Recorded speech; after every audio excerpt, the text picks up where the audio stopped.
mursalin wa ala alihi wa sahbihi ajma'in, amma ba'd.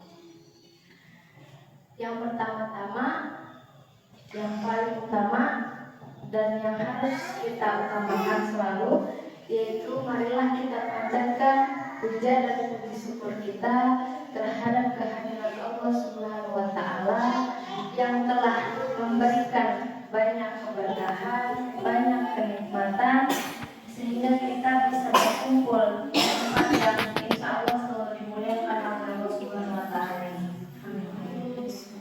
Salawat serta salam marilah kita haturkan, kita junjungkan kepada baginda kita, panutan kita, Nabi besar Muhammad Sallallahu Alaihi Wasallam, yang telah membawa kita dari zaman ke-8 hingga zaman seperti sekarang.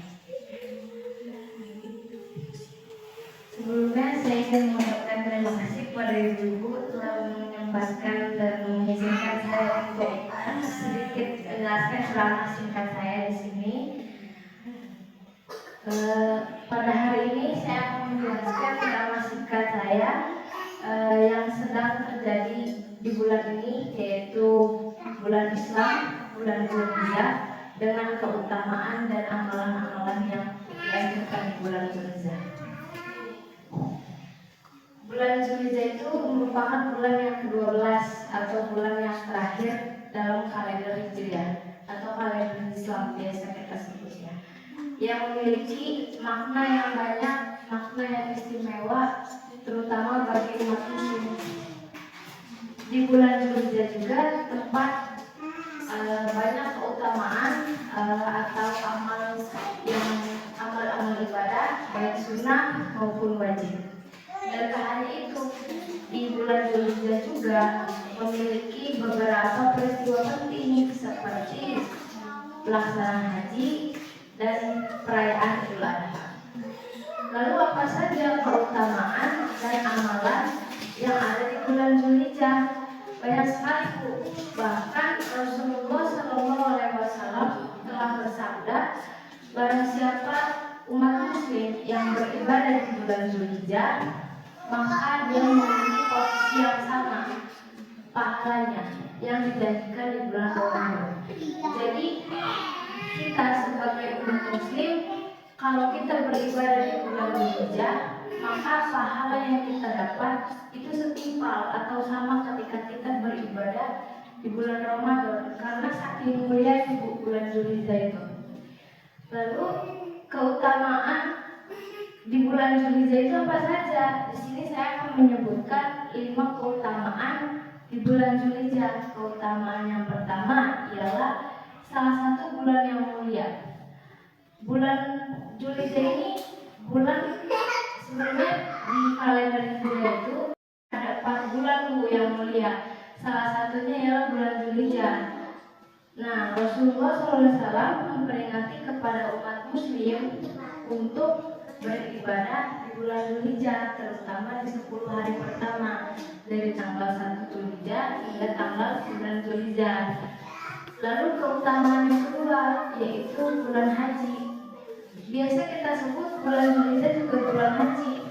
Nah, bulan Dzulhijjah juga bulan yang biasanya ditunggu-tunggu oleh umat muslim, karena di bulan Dzulhijjah ini bulan tempat pelaksanaannya ibadah haji, jadi sangat ditunggu-tunggu oleh umat muslim. Lalu keutamaan yang ketiga yaitu terdapat hari Arafah yang agung. Hari Arafah itu apa?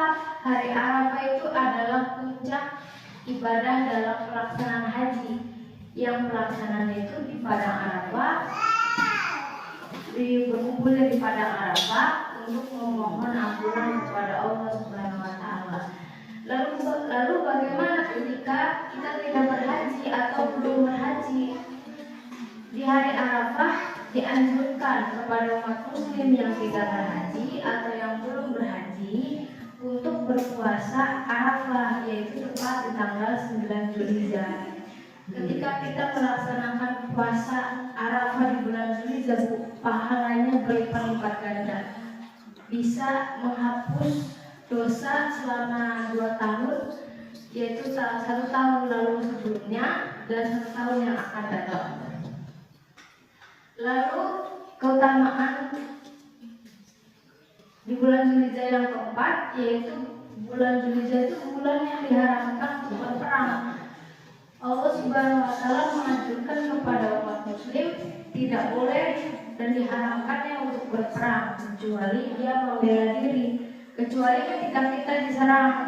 Kita boleh memerangi untuk membela diri, tapi ketika kita ingin memerangi duluan, itu tidak boleh, diharamkan oleh Allah Subhanahu wa Ta'ala. Lalu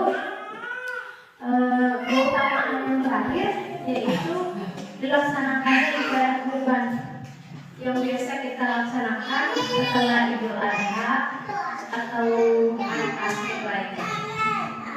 Lalu adapun di sini saya akan menjelaskan amalan-amalan yang dianjurkan pada bulan Zulhijjah.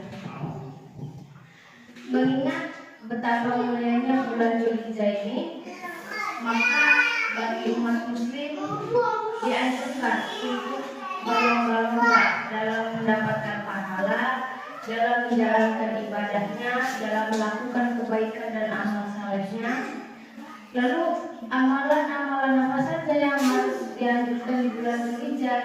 Yang pertama, amalan yang pertama yaitu berpuasa, terutama di hari Arafah. Sebagai umat Muslim, kita dianjurkan atau disunahkan untuk berpuasa di bulan Arafah, terutama di puasa sunnahnya itu dari tanggal 1 sampai tanggal 9 Zulhijjah. Lalu bagaimana jika kita tidak mampu berpuasa selama 9 hari? Kita boleh hanya berpuasa di tanggal 9 Zulhijjah saja, yaitu tepat di hari Arafah. Lalu amalan selanjutnya yaitu perbanyak zikir.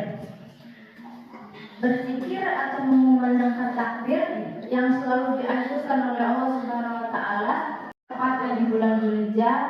Apalagi kita harus sering-sering memandangkan takbir ketika di hari Idul Adha atau hari Tasyrik. Lalu amalan yang ketiga yaitu berhaji bila mampu.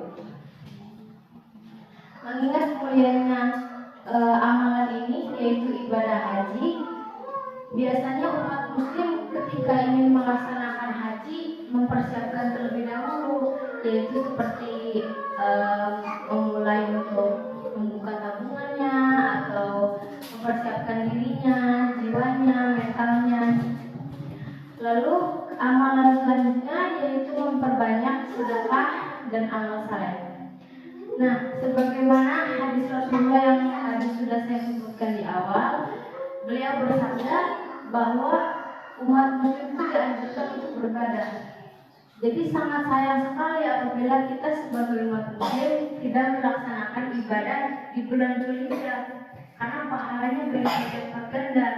Nah, sebagai Muslim kita dapat melakukan berbagai macam kebaikan atau amal saleh seperti bersedekah, berpuasa, membaca Al-Quran, memperkuat ibadah sholat, karena pahala yang kita dapat di bulan Zulhijjah itu sangat besar, bahkan berlipat-lipat ganda. Amalan selanjutnya yaitu melaksanakan sholat Idul Adha, dan amalan yang terakhir yaitu menyembelih hewan kurban. Jadi kita sebagai umat Muslim disunahkan, dianjurkan oleh Allah Subhanahu wa Ta'ala untuk melaksanakan beribadah di bulan Zulhijjah, karena di bulan Zulhijjah ini keutamaannya banyak sekali. Amalan-amalan pun yang kita dapat itu banyak sekali, apalagi ketika kita benar-benar melaksanakan apa yang amalan tadi yang saya sebutkan, maka pahala yang kita dapat masya Allah sangat besar sekali. Tapi ketika kita belum mampu untuk menjalankan amalan-amalan tadi, kita boleh menjalankan hanya salah satunya atau duanya, jadi tidak memaksakan juga. Mungkin itu saja yang dapat saya sampaikan. Mohon maaf apabila ada kekurangan dari apa yang saya sampaikan materinya. Mohon maaf juga apabila kurang mendalami materinya yang saya sampaikan, dari kata-kata saya yang kurang berkenan juga. kasih. Sekian dari saya. Wabillahi taufiq wal hidayah. Wassalamualaikum warahmatullahi wabarakatuh. Waalaikumsalam.